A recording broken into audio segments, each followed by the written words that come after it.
Okay, good afternoon.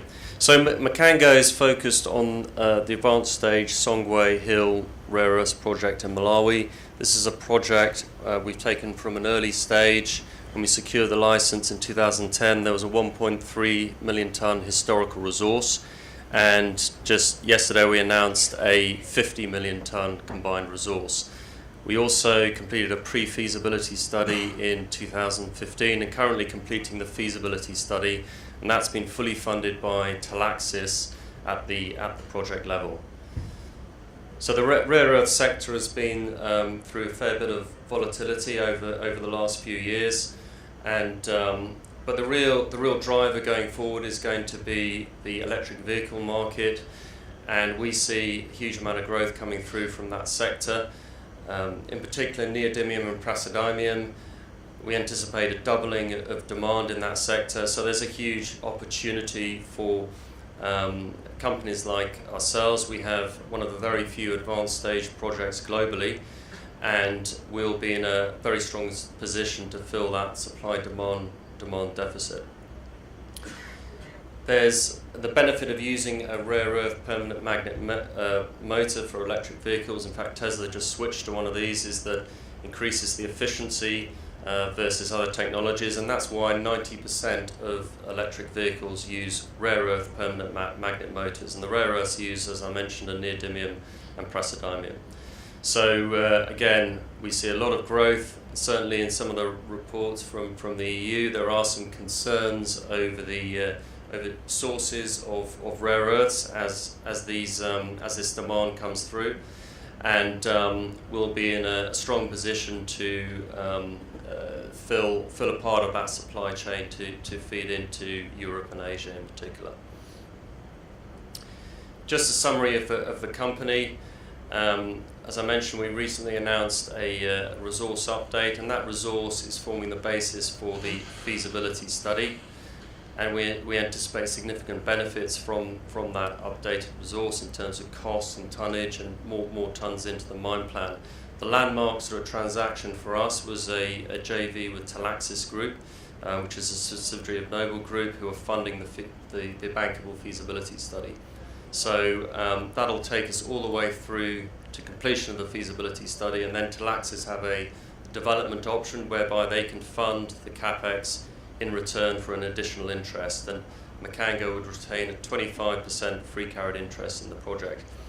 Malawi is a great place to work. We've been working there for over 10 years, very supportive government, and a lot of infrastructure. We've seen rail developments and road developments, and there's power developments coming on stream, which gives us a real competitive advantage and should equate to lower capex. We have a strong focus on sustainable development and CSR.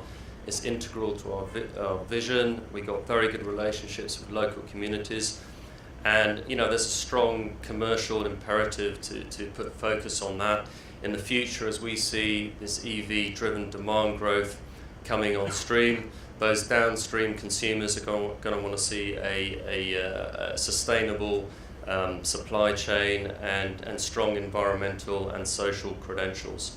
We also have a downstream technology business, and the first transaction was an opportunity with Metalysis, which is focused on alloys. So it's one step downstream from producing rare earth oxides, and that'll enable us to get closer to the customer and capture more value.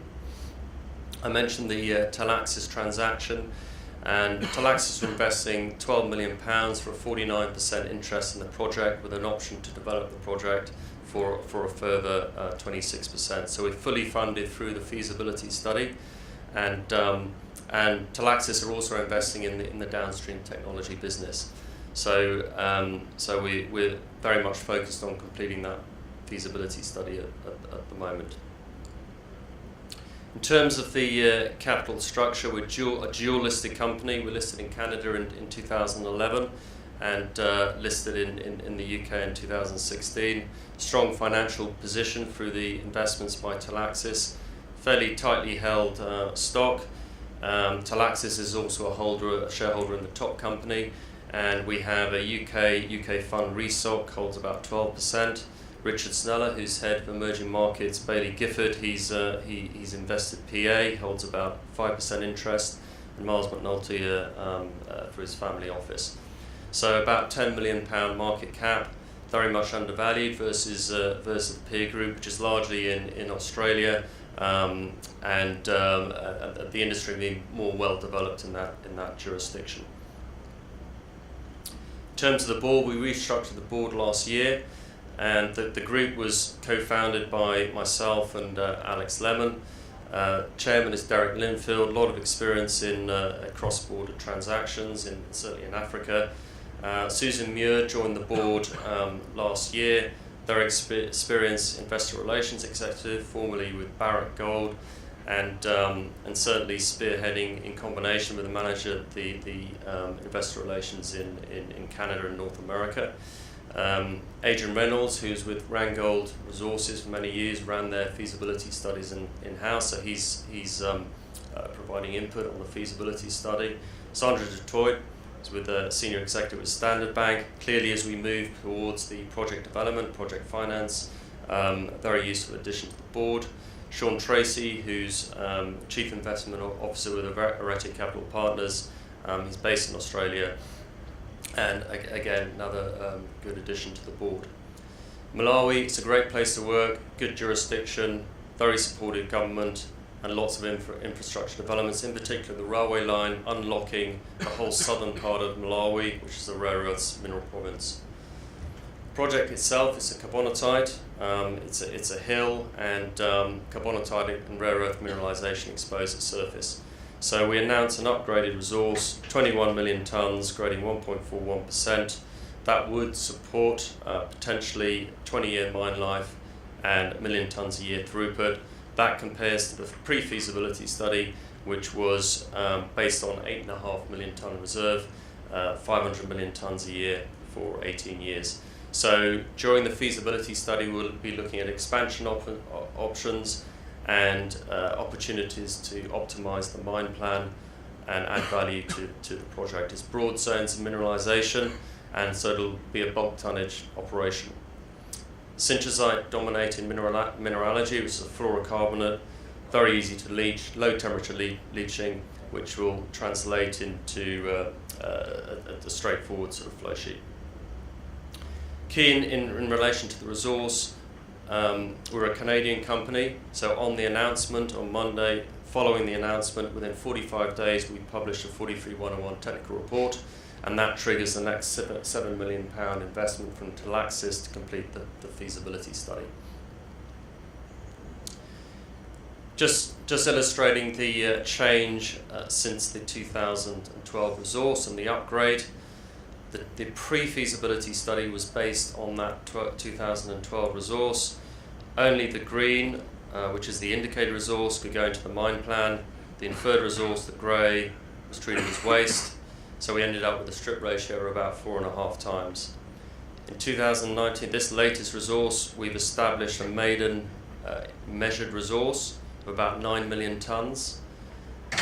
We also have a very substantial indicated resource, so total measured and indicated around 21 million tonnes, and that should translate into a very much lower strip ratio, bigger pit, and opportunities for expansion as well. Also, geological confidence very much increased given the substantial measured resource.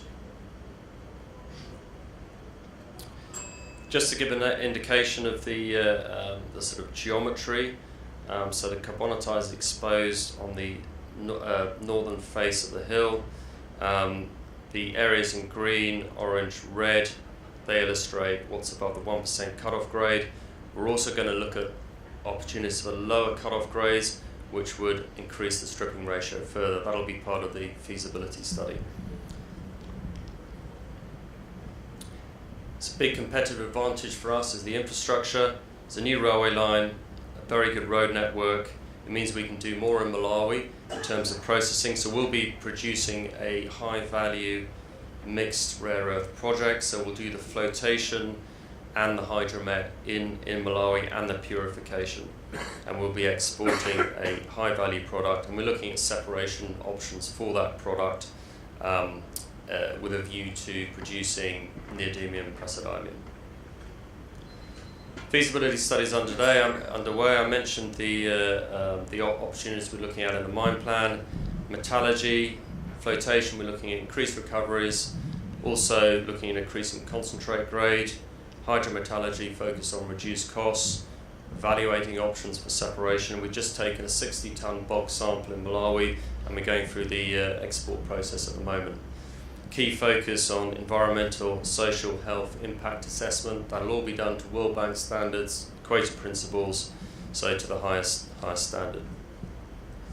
Strong focus on CSR, in particular education. Right from the start of the project, we've built up good relationships with local communities and undertaken a large number of projects in infrastructure and school programs, and also working in conjunction with NGOs, so a big focus on that. So in terms of next steps, publication of the 43101 report within 45 days will trigger the next investment from Talaxis, £7 million to complete the feasibility study, metallurgical optimization underway, and then following completion of that, pilot testing, feasibility study targeted for next year. Thank you.